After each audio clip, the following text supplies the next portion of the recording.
So hi guys, I am your Chiru. ನಾನಿವತ್ತು ಒಂದು recipe try ಮಾಡೋಕ್ಕೆ ಹೋಗ್ತಿದ್ದೀನಿ.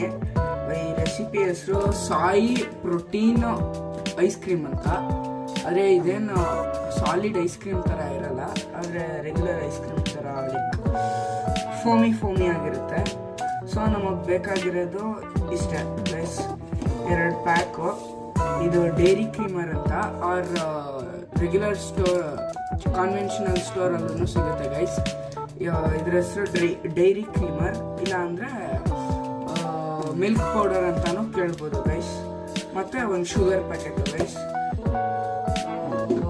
ಸೆಕೆಂಡ್ಲಿ ಒಂದು ಮಗ್ ತಗೊಳ್ಳಿ ಗೈಸ್.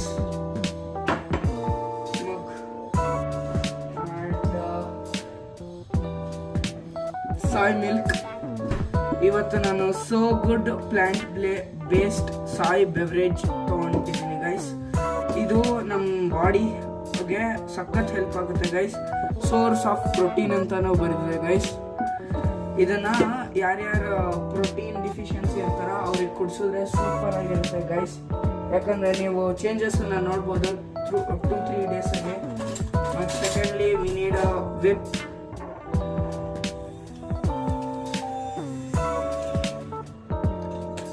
ಸೊ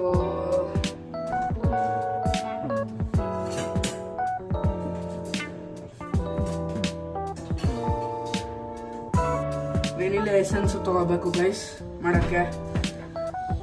ಸೊ ಫಸ್ಟ್ ನಾವು ಅರ್ಧ ಮಗ್ಗಷ್ಟೇ ಪೋರ್ ಮಾಡ್ಕೋಬೇಕು ಗೈಸ್, ಯಾಕಂದರೆ ಫೋಮ್ ಆಗುತ್ತಲ್ಲ ಗೈಸ್. ಸೊ ಅದಕ್ಕೆ ಫುಲ್ ಮಗ್ಗು ತುಂಬ್ಕೊಬಿಡುತ್ತೆ. ಸೊ ಅದಕ್ಕೆ ಆ ಥರ ಮಾಡೋದೇನು ಬೇಡ. ಸೊ ಫಸ್ಟು ವಿಪ್ ಮಾಡ್ಕೋಬೇಕು ಗೈಸ್. ವಿಪ್ ಮಾಡ್ಕೊಂಡಿದ್ದಷ್ಟು ಫೋಮ್ ಇನ್ಕ್ರೀಸ್ ಆಗುತ್ತೆ. ಇವಾಗ ನೀವು ನೋಡ್ಬೋದು ಈ ಥರ. ಸೊ ಜಾಸ್ತಿ ವಿಪ್ ಮಾಡಿದಷ್ಟು ಫೋಮ್ ಜಾಸ್ತಿ ಆಗುತ್ತೆ ಗೈಸ್.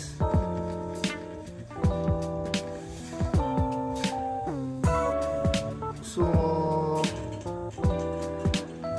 ನೆಕ್ಸ್ಟು ನಿಲ್ಲಿಸ್ಬಿಟ್ಟು guys dairy creamer or milk powder ಹಾಕ್ಬೇಕು ಗೈಸ್.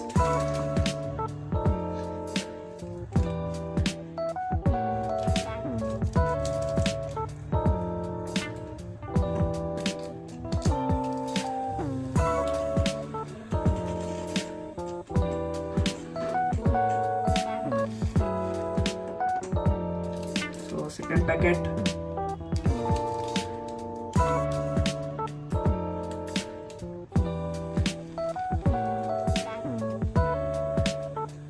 ಸೊ ಶುಗರ್ ನಿಮಗೆ ಆಪ್ಷನಲ್ಲು ಗೈಸ್, ಹಾಕೋಬೋದೋ ಇಲ್ವೋ ಅಂತ ನೀವು ಡಿಸೈಡ್ ಮಾಡ್ಕೋಬೇಕು.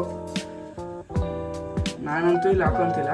ಸೊ ವಿಡಿಯೋಗೋಸ್ಕರ ನಾನು ತೋರಿಸ್ತಿರೋದು ಗೈಸ್.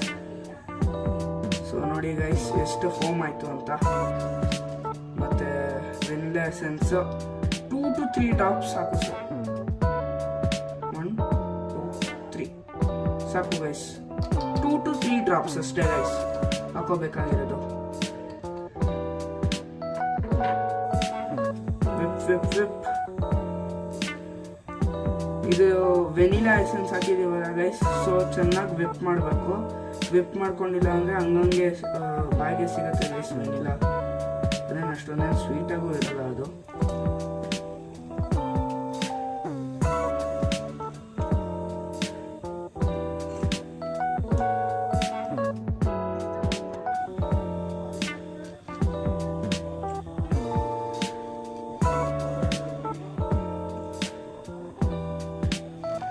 ಸೊ ಗೈಸ್ ಇದು ಟಾಪ್ ಫುಲ್ಲು ತುಂಬಿಕೊಂಡಿದೆ ಗೈಸ್.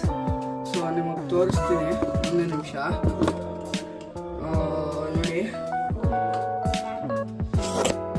ನೋಡಿ ಗೈಸ್. ಫುಲ್ಲು ಇಲ್ಲಿವರೆಗೂ ತುಂಬಿಸಿದೆ ಗೈಸ್. ಇಷ್ಟು ಫುಲ್ಲು ಆಗಿದೆ ಗೈಸ್ ಫೋಮು. ಸೊ ನೀವು ಈಗ ನೋಡ್ಬೋದು ಗೈಸ್, ಜಸ್ಟ್ ಮಿಲ್ಕ್ ಪೌಡರು ಮತ್ತು ಚೂರು ಶುಗರ್ ಹಾಕ್ಕೊಂಡು ಮತ್ತು ಈ ವೆನಿಲಾ ಎಸೆನ್ಸು ಮತ್ತು ಸೋ ಗುಡ್ ಸಾಯ್ ಮಿಲ್ಕನ್ನ ಹಾಕ್ಕೊಂಡು ಐಸ್ ಕ್ರೀಮ್ ಮಾಡ್ಕೋಬೋದು ಗೈಸ್. ಇದು ಜಸ್ಟ್ ಕ್ರೀಮ್ ಥರ ಗೈಸ್, ಸಾಲಿಡ್ ಐಸ್ ಕ್ರೀಮ್ ಥರ ಇರಲ್ಲ. ಸೊ